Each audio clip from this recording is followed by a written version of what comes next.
Hello मैत्रिणींनो, तर आज आपण इथे बघणार आहोत की आपण पितळेची किंवा तांब्याची भांडी कशी स्वच्छ करावी.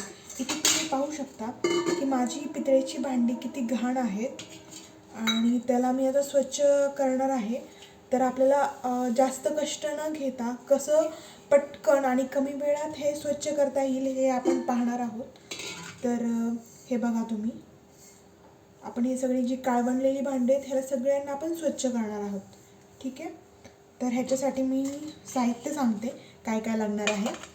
तर ह्याच्यासाठी आपल्याला अर्धा लिंबू, हे आहे सॅट्रिक ॲसिड. ॲक्च्युली माझं ह्याच्यावरचं जे कवर आहे ते फाटलेलं आहे, पण ते सॅट्रिक ॲसिड आहे, मी तुम्हाला दाखवते.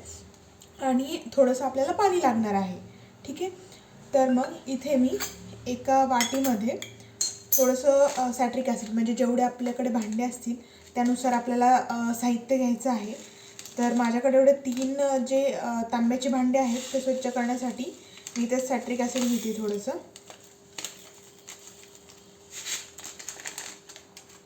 तर पहा, मी एवढं सॅट्रिक ॲसिड घेतलेलं आहे. त्यात लिंबू पिळते मी, माझ्याकडे अर्धा लिंबू आहे.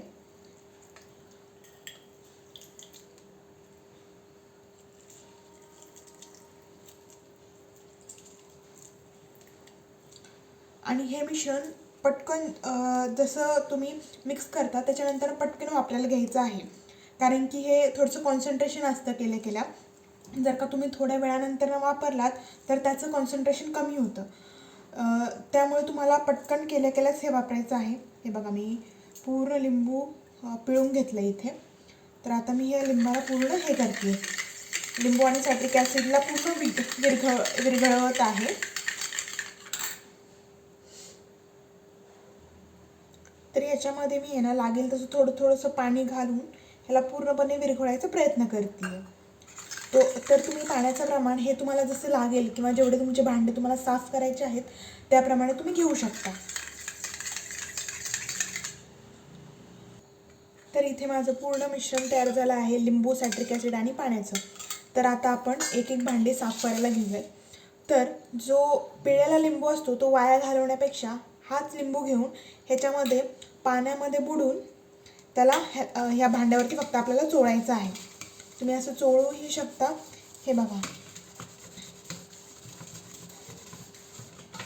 किंवा हे पाणी असं थोडं टाकून भांड्यावरती लगेचच तुम्ही घासू, किंवा तुमच्याकडे घासणी असेल तर तुम्ही घासणीने घासलं तरी चालेल.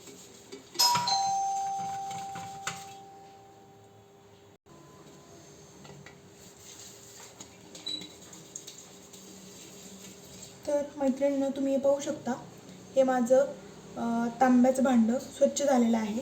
तुम्ही आधीचा आणि नंतरचा फरक पाहू शकता. हे बघा, हे आहे माझं आधीचं भांडं आणि हे आत्ताचं. फरक दिसतोय ना. तर अशा प्रकारे मी माझी आता सगळी भांडी स्वच्छ करून घेणार आहे आणि मग तुम्ही अशा प्रकारे ही भांडी स्वच्छ करू शकता. Thanks for watching. Please like, share and subscribe to my channel.